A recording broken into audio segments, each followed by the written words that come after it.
The life of George Washington, father of the United States. George Washington is one of the most important figures in American history. He is often called the father of the United States because he played a key role in leading the country to independence from Britain and building its first government. His life was a story of courage, honesty, and leadership qualities that still inspire people today.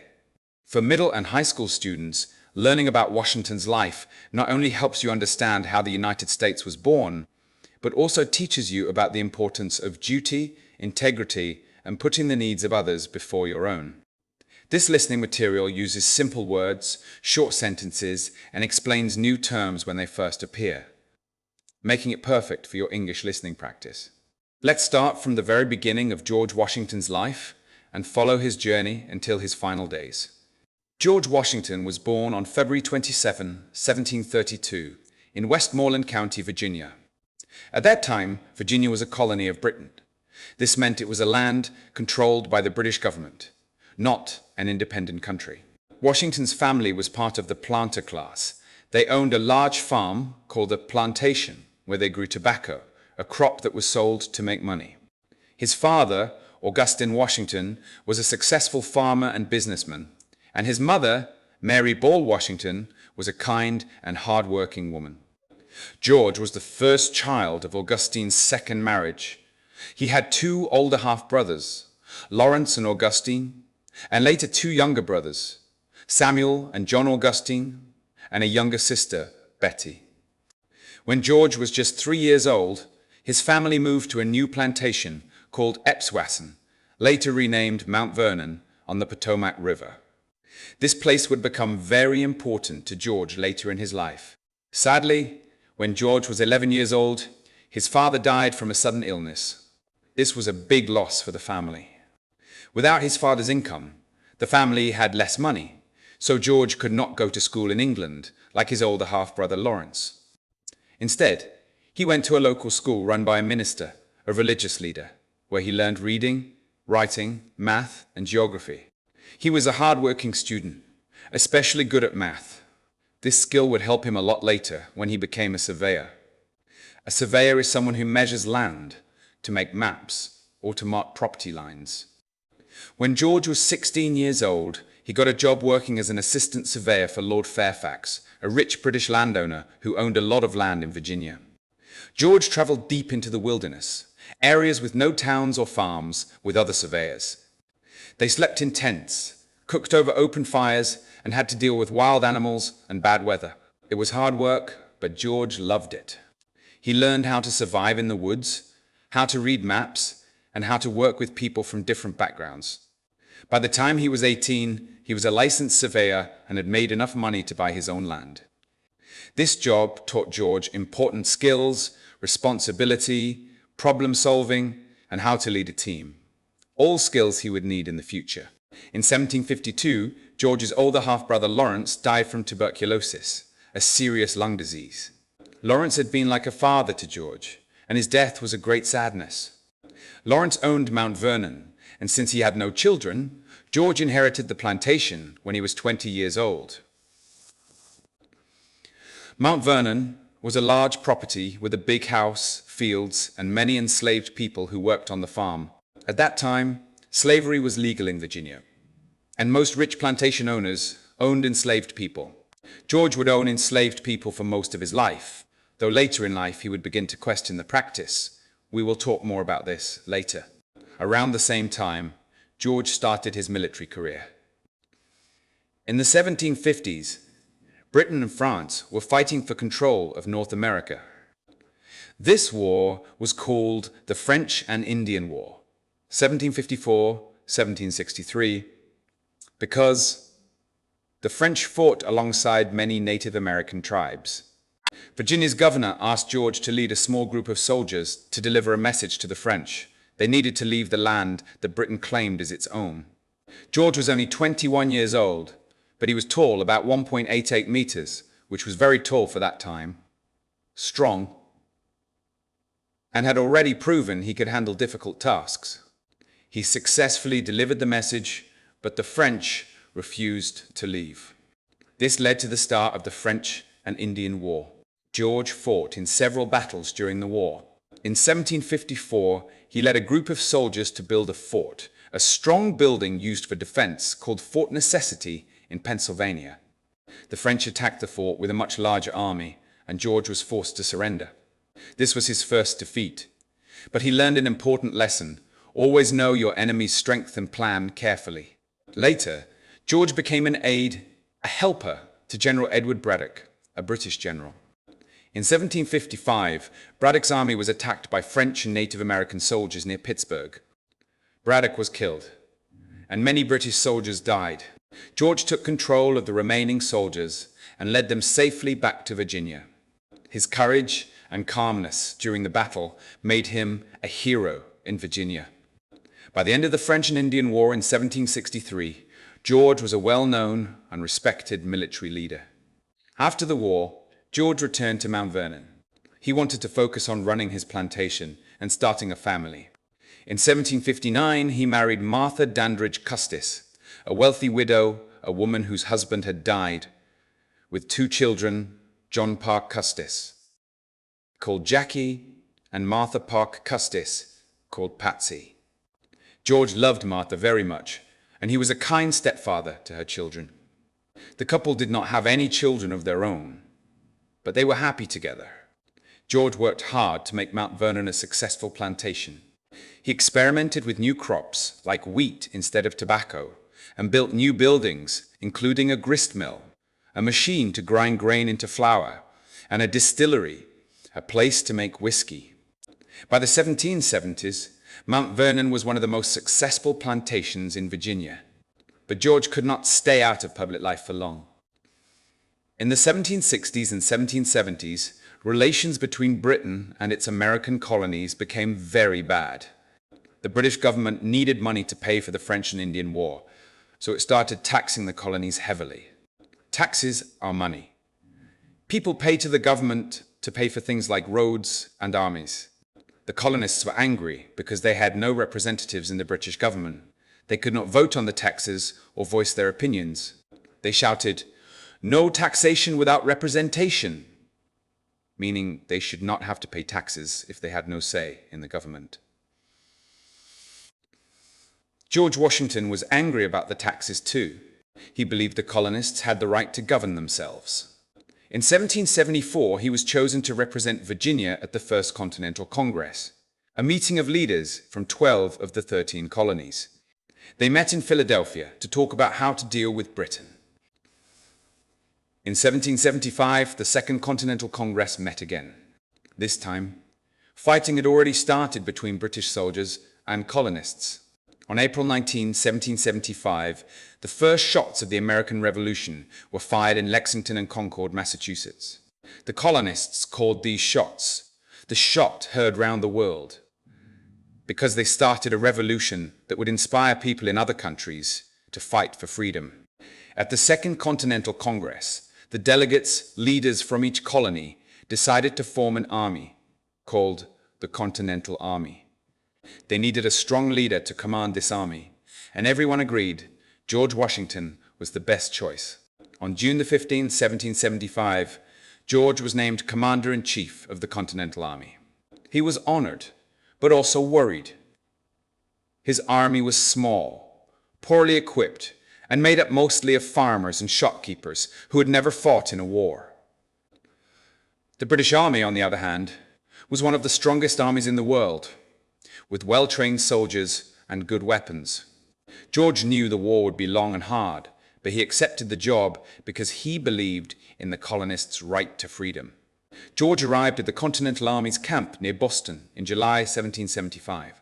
The British Army was occupying Boston, and George's first task was to get them out. His army had almost no cannons, large guns that shoot heavy balls. But in May 1776, he got good news. A group of soldiers had captured cannons from the British in Fort Ticonderoga, New York. George ordered his soldiers to drag the cannons 300 kilometers from Fort Ticonderoga to Boston. They had to pull the heavy cannons through snow and mud, but they did it. In March 1776, George's soldiers set up the cannons on a hill overlooking Boston. When the British saw the cannons, they knew they could not stay. On March 17, 1776, the British army sailed away from Boston. This was the first major victory for the Continental Army, and it gave the colonists hope, but the war was far from over. In July 1776, the Second Continental Congress wrote and signed the Declaration of Independence. This document said that the 13 colonies were no longer part of Britain. They were now the United States of America, an independent country. The British were angry, and they sent a large army to New York to defeat the Americans. In August 1776, the British attacked George's army in Brooklyn, New York. The Americans were defeated, and many soldiers were killed or captured. George's army was forced to retreat, run away across New Jersey. By December 1776, the Continental Army was in bad shape. Many soldiers were sick, cold, and hungry. Some soldiers' enlistments, agreements to serve in the army, were about to end, and they wanted to go home to their families for Christmas. George knew he needed to do something to lift his soldiers' spirits and show the British that the Americans would not give up. He came up with a bold plan: attack the British Hessian soldiers, German soldiers hired by Britain in Trenton, New Jersey, on Christmas night. On December 25, 1776, George led his army across the Delaware River. The river was full of ice, and the weather was snowy and cold. Many soldiers had no shoes, and their feet bled from walking on the ice, but they kept going. When they reached Trenton early on December 26, the Hessian soldiers were still sleeping. They had been celebrating Christmas and did not expect an attack. The Americans easily defeated the Hessians, capturing more than 900 soldiers. This victory was small, but it was a big boost to the Americans' morale, confidence. A week later, George attacked the British again in Princeton, New Jersey, and won another small victory. These victories showed the colonists that the Continental Army could still fight, and more men joined the army. The next few years of the war were difficult. In 1777, the British captured Philadelphia, the capital of the United States. George's army spent the winter of 1779-1778 at Valley Forge, Pennsylvania. The winter was very cold, and the soldiers had no proper shelter. Many lived in small huts made of wood and mud. They had little food, and some soldiers had no coats or shoes. George wrote letters to the Continental Congress begging for food and supplies, but help came slowly. Despite the hard conditions, George did not give up. He hired a Prussian officer named Baron von Steuben to train his soldiers.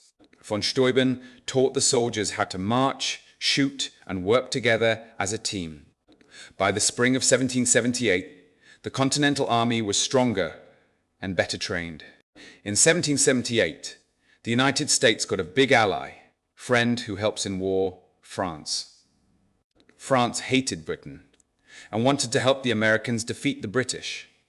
The French sent soldiers, ships, and money to the United States. This was a turning point in the war. Now the Americans had the help they needed to fight the British. In 1780, the British moved their army to the south, hoping to take control of the southern colonies. They captured Charleston, South Carolina, and defeated the American army there. But the Americans fought back using guerrilla warfare, small groups of soldiers attacking the British and then running away. In 1781, George made a plan to trap the British army in Yorktown, Virginia. He knew the British general, Charles Cornwallis, was in Yorktown with his army. George led the Continental Army south to Yorktown, while the French Navy blocked the British from escaping by sea. By October 1781, Cornwallis was surrounded. He had no food, no supplies, and no way to escape. On October 19, 1781, Cornwallis surrendered. This was the last major battle of the American Revolution. The British government realized it could not win the war, and in 1783, Britain and the United States signed the Treaty of Paris. This treaty officially ended the war and recognized the United States as an independent country. George Washington was a hero. The American people wanted to thank him for leading them to victory. Some people even suggested he become a king, but George refused. He believed the United States should be a republic, a country where the people elect their leaders, not a monarchy, a country ruled by a king or queen. In December 1783, George gave up his position as commander-in-chief of the Continental Army. He returned to Mount Vernon, hoping to spend the rest of his life as a farmer. He wrote a letter to his friends saying, "I have now closed the scene of my public life and am retiring to my family, my friends, and my farm." But George's retirement did not last long. The United States needed a strong government. After the war, the country was governed by the Articles of Confederation, a document that gave most power to the states, not the national government.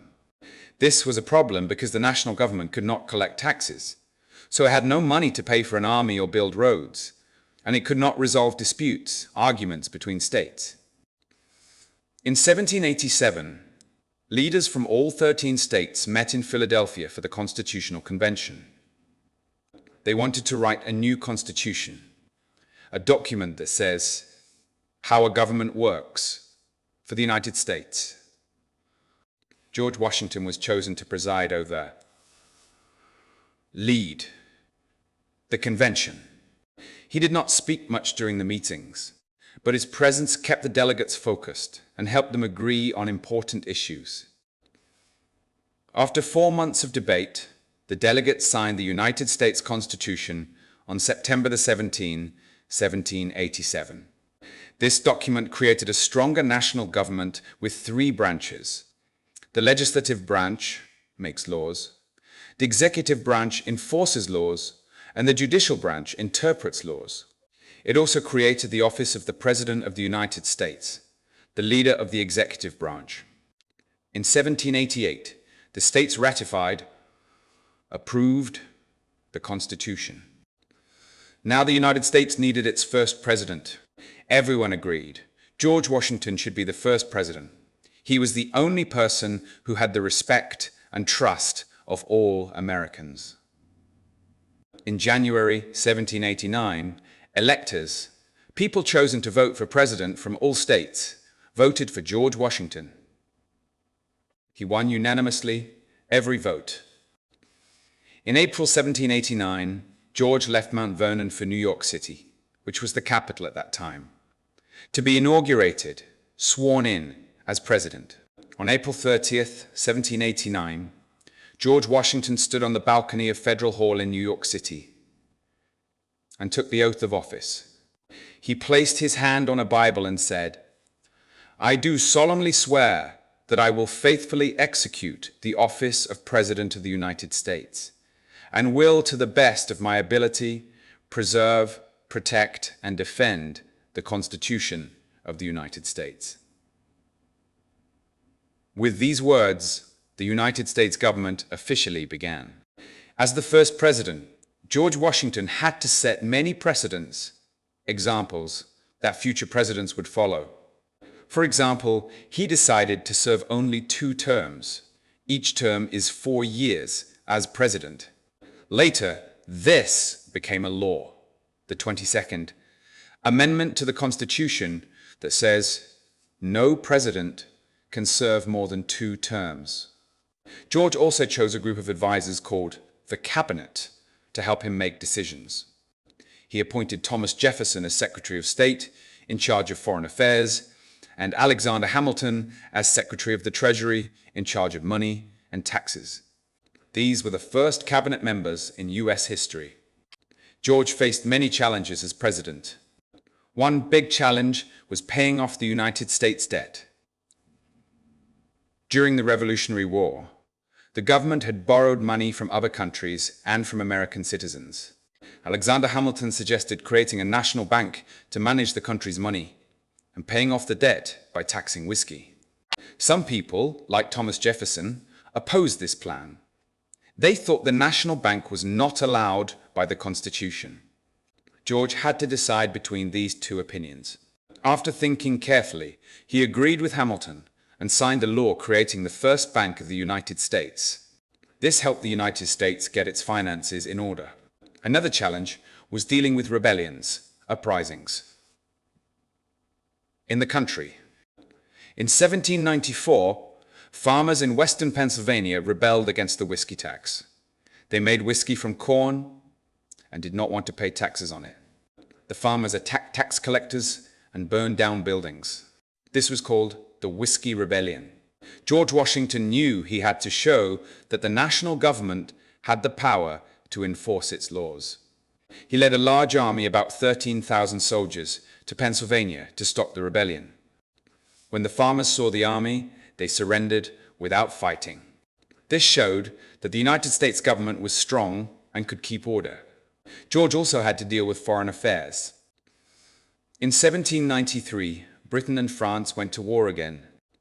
Many Americans wanted to help France because France had helped the United States during the Revolutionary War. But George knew the United States was still a young country and could not afford to get involved in a foreign war. He issued a proclamation of neutrality, which said the United States would stay out of the war between Britain and France. This decision was unpopular with some Americans, but George believed it was best for the country. In 1792, George was elected president for a second term. He did not want to serve another term, but he agreed because the country still needed his leadership. During his second term, George worked to keep the United States united. There were already signs of division between the North and South, and between people who supported a strong national government, called Federalists, and those who wanted more power for the states, called Democratic Republicans. George warned against political parties in his farewell address in 1796, saying they would divide and distract the country. He also warned against getting too involved in foreign wars, saying the United States should steer clear of permanent alliances with any portion of the foreign world. These warnings would guide US foreign policy for many years.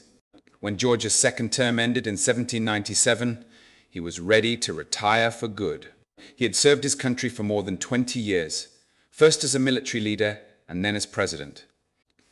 He returned to Mount Vernon in March 1797, happy to be back on his plantation. He wrote to a friend, "I am now, for the first time in my life, a private citizen on my own farm." George spent his retirement managing Mount Vernon. He expanded the plantation, built new buildings, and experimented with new farming methods. He also spent time with his family. Martha's grandchildren, Eleanor Parkey Custis, called Nellie, and George Washington Park Custis, called Washy, lived with them at Mount Vernon, and George loved being a grandfather to them. But George's retirement was not just about farming and family.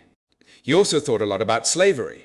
As a young man, he had owned enslaved people because it was common in Virginia at the time. But during the Revolutionary War, he had begun to question the practice. He saw that the United States was fighting for freedom. Yet many people in the country were still enslaved. He wrote in a letter in 1786, "I never mean, unless some particular circumstance should compel me to it, to possess another slave by purchase, it being among my first wishes to see some plan adopted by which slavery in this country may be abolished by law." In his will, he wrote that all the enslaved people he owned should be freed after Martha's death. This was a bold decision. Very few wealthy plantation owners in Virginia freed their enslaved people at that time. In December 1799, George Washington became ill.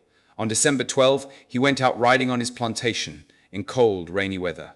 When he returned, he was wet and cold, but he did not change his clothes right away. The next day, he had a sore throat and could barely speak. Martha and his friends called in 3 doctors who tried different treatments. They bled him, a common medical practice at the time, which often made people weaker, and gave him medicine, but nothing worked. George's condition got worse. On the night of December 14, 1799, he knew he was dying. He told his secretary, Tobias Lear, "I am just going. Have me decently buried, and do not let my body be put into the vault less than 3 days after I am dead." He also told Martha, "It is well. I die hard, but I am not afraid to go. George Washington died at 10 p.m. on December 14, 1799, at the age of 67. The news of George Washington's death spread quickly across the United States, and people were heartbroken. He was more than a president. He was a symbol of the United States and its values of freedom and unity. The U.S. Congress passed a resolution honoring him, and state governments held memorial services. Even his former enemies, like the British, respected him. British ships in U.S. ports lowered their flags to half-mast, a sign of respect for someone who has died. Martha Washington was devastated by her husband's death. She wore black, a color of mourning, for the rest of her life and rarely left Mount Vernon. She died in 1802 and was buried next to George at Mount Vernon. After George's death, Martha followed his wish and freed the enslaved people he owned. In 1801, 23 enslaved people were freed. Some of them had worked at Mount Vernon for decades, and some were children. Martha also made sure that the older enslaved people and those who were sick were taken care of. This was a small step toward ending slavery in the United States, but it showed George's commitment to the idea of freedom for all. Today, George Washington is still remembered and honored in many ways. His face is on the US $1 bill and the quarter coin. The capital of the United States, Washington, D.C., is named after him. The Washington Monument, a tall obelisk in Washington, D.C., was built to honor his leadership. Mount Vernon is now a museum, and millions of people visit it every year to learn about his life and legacy. But George Washington's greatest legacy is not in monuments or money. It is in the country he helped build. He led the United States to independence, helped write its Constitution, and set important examples for future presidents. He showed that a leader should put the country's needs above his own. He refused to be a king, served only 2 terms, and retired to his farm when his work was done. He also showed that courage and integrity matter. Even when the odds were against him, he never gave up on the idea of a free and united United States. For middle and high school students, George Washington's life teaches us many important lessons. It teaches us that hard work pays off. He worked hard in school, as a surveyor, and as a military leader to achieve his goals. It teaches us that leadership is about service, not power. It teaches us that it is never too late to change.